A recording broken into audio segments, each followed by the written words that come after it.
नमस्कार. स्वाभिमानी TV news चॅनलच्या बातमीपत्रात आपलं स्वागत. धुळ्यातील महिलेच्या गळ्यातील मंगलपोत पडवणाऱ्या चोरट्यांना स्थानिक गुन्हे शाखेच्या पथकाने ठोकल्या बेड्या. धुळे शहरात दिवसाढवळ्या महिलेच्या गळ्यातील मंगलपोत पडवणाऱ्या चोरट्यांना अखेर स्थानिक गुन्हे शाखेच्या पथकाने बेड्या ठोकलेल्या असून या कारवाईमुळे शहरातील महिलांमध्ये दिलासा व्यक्त केला जात आहे. धुळे शहरातील एका परिसरात दुचाकीवरून आलेल्या अज्ञात चोरट्यांनी महिलेच्या गळ्यातील सोन्याची मंगलपोत हिसकावून पळ काढला. या घटनेनंतर शहरात महिलांमध्ये भीतीचे वातावरण निर्माण झालेले होते. पीडित महिलेने दिलेल्या तक्रारीवरून पोलिसांनी गुन्हा दाखल करून तपासाची चक्रे वेगाने फिरवली. स्थानिक गुन्हे शाखेच्या पथकाने सीसीटीव्ही फुटेज, गुप्त माहिती व तांत्रिक विश्लेषणाच्या आधारे संशयिताचा माग घेतला. अखेर सापळा रचून आरोपींना ताब्यात घेण्यात आले. त्यांच्या ताब्यातून चोरीस गेलेली सोन्याचे मंगलपोत जप्त करण्यात आली.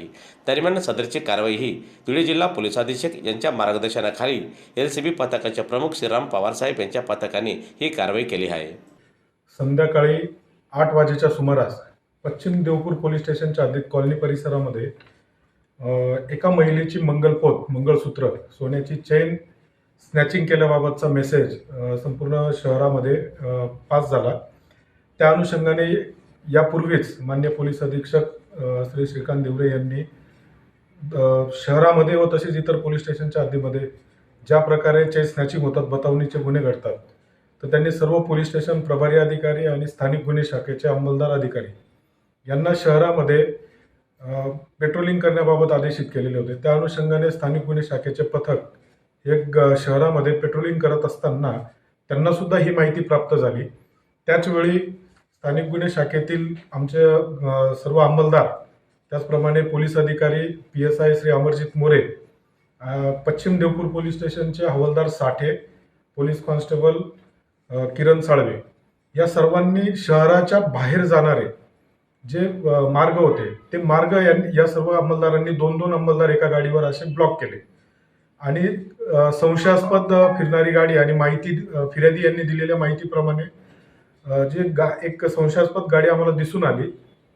त्यानंतर 2 गाड्यांनी आपल्या पोलिसांच्या त्यांचा पाठलाग सुरू केला आणि पाठलाग त्यांच्या लक्षात आल्यानंतर की पोलीस आपला पाठलाग करतायत, त्यांनी त्यांचा गाडीचा स्पीड वाढवला व शहरातील वेगवेगळ्या रस्त्यांनी ते बाहेर पडण्याचा प्रयत्न करत होते.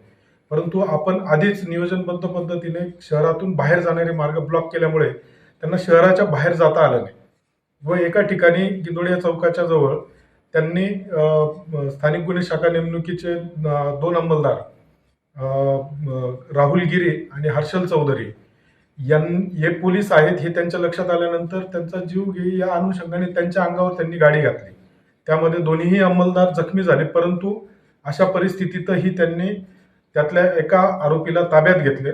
दुसरा आरोपी त्याच वेळी पळून जाण्यामध्ये यशस्वी झाला. परंतु पोलीस उपनिरीक्षक अमरजित मोरे व त्यांच्याबरोबर धर्मेंद्र मोहिते शेंडे, प्रशांत चौधरी, कमलेश सूर्यवंशी, चेतन बोरसे यांनी त्याचा पाठलाग केला आणि त्या दुसऱ्या आरोपीला सुद्धा त्यांनी ताब्यात घेतलं. सदर आरोपी जे ताब्यात घेतलेले आहेत त्यापैकी एकाचं नाव आहे संजू मुकेश शर्मा, हा राहणार हरियाणा राज्यातला आहे आणि दुसरा आरोपी नितीन कुमार किसन कुमार, हा सांगली उत्तर प्रदेश येथील रहिवासी आहे.